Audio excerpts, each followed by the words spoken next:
Hello, my name's Chris Wyatt from IntelliPlant Software, and in this video demonstration we're going to look at a house renovation project, and in particular how different people are needed at different phases in the project to get the jobs done. Before I start in earnest, I have to put a couple of caveats in. First of all, I'm not an expert in house renovation, and secondly, I'm not actually an expert in human resources either. To me, the whole project is a group of tasks which are triggered by an event. Each task requires resources to complete it, and each task is subject to both risk and uncertainty. So now we're going to start building the basic process model. We'll start off with the plumber coming in for 20 hours, and then we move on to the next job, and so on and so forth until the entire process is built. So it's plumber, electrician, then plastering. Then we move on to the second phase, joinery, second plumber, second electrical, and kitchen. When that's all done, we can do the tiling and the final plastering, painting and decorating. Last but not least, joiner comes in again and the plumber finishes off. Job done. So we're now going to think about resourcing just the plumber's job. We grab a pool and we grab a person and put it into the pool. We then take a resourcer and put it in front of the job, and a strip and return and put it behind the job. We'll rename the pool to plumber, and now I'll run it for you just to show you how it works. Stepping through, the resourcer grabs the plumber, the job is done with the plumber, and then the strip and return sends the plumber back and the job carries on. So now we're going to package up those blocks into a subsystem. So here we are with the finished article. All the pools done on the left. First job is for the plumber and the labourer. Then we move on to the electrician, also with the labourer, and then the plasterer, also with the labourer. Then lots of things all happen at once. Joiners, plumbers and electricians are all busy.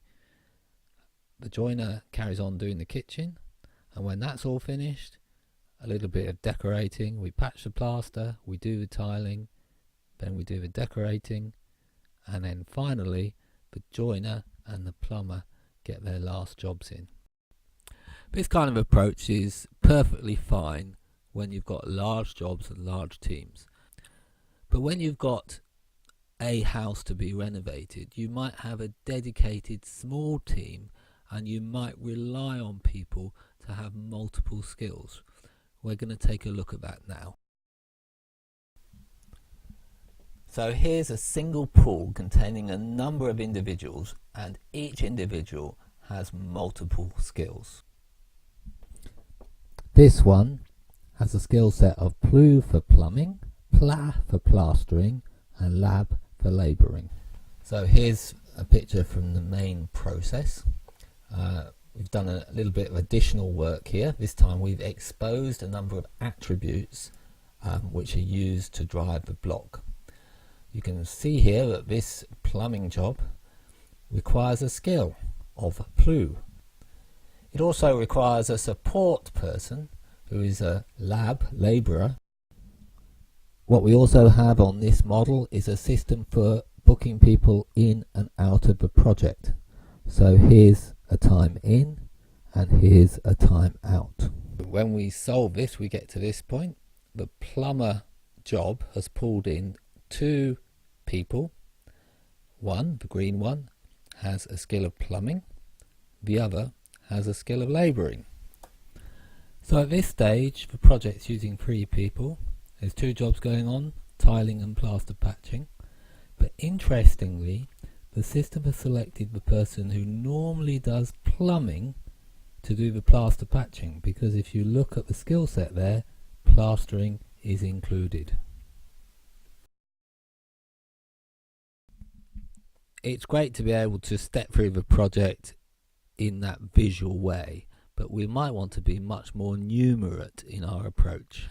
So the person who does the plumbing starts the project here, but doesn't actually start work until here. The total time they spend on the job is given by this dimension, and the cost of the project is that time times their rate. And of course in red here I'm showing you the wasted time.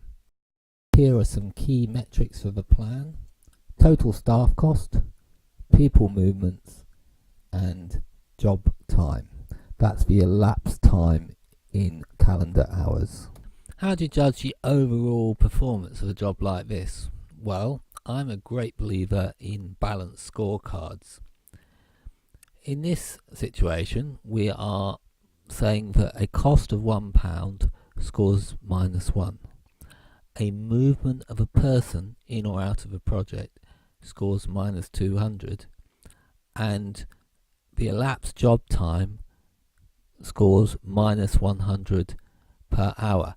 So we're going to get a score for the whole thing based on the key metrics.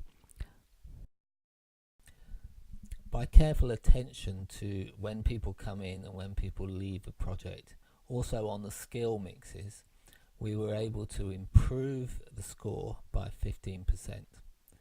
We then tried running the plumbing and the electrical work at the start of the project in parallel and got an additional 10%. The point is, once you've got a baseline project, you can continually improve it by trying out little experiments, little tweaks here and there. I'm afraid I couldn't finish this video without talking about two of my favourite subjects: uncertainty and risk. Uncertainty is lack of knowledge. Risk is about things going wrong. So here we are at the first job, and you can see there we're reflecting the uncertainty for the time on that job. We're then going to go into the library and bring in templates for pre-job risks and inherent risks. We'll set up the pre-job risks. There may be a problem with supplies. We think that the probability of that is 0.05. Here's a control plan for managing that risk. Of course, we'll have to do the same for the inherent risks and the electrical side as well. So we're going to put a timer at the end of phase 1 of the project. We're going to run the project a couple of thousand times, and we're going to get these results for when the project reaches that timer. You can see that the highest probability is that it will reach that point at the 5th of September, but there's also a few outliers here on the 6th. So now we understand our uncertainty and risk, we need to take action to make sure our project is robust. In this case, there are two potential actions I would suggest. One is what I call conscious ignore. The plasterer will come in on the 6th as planned, and the plasterer will be instructed to get on with their job. So they have to work around the plumber finishing off.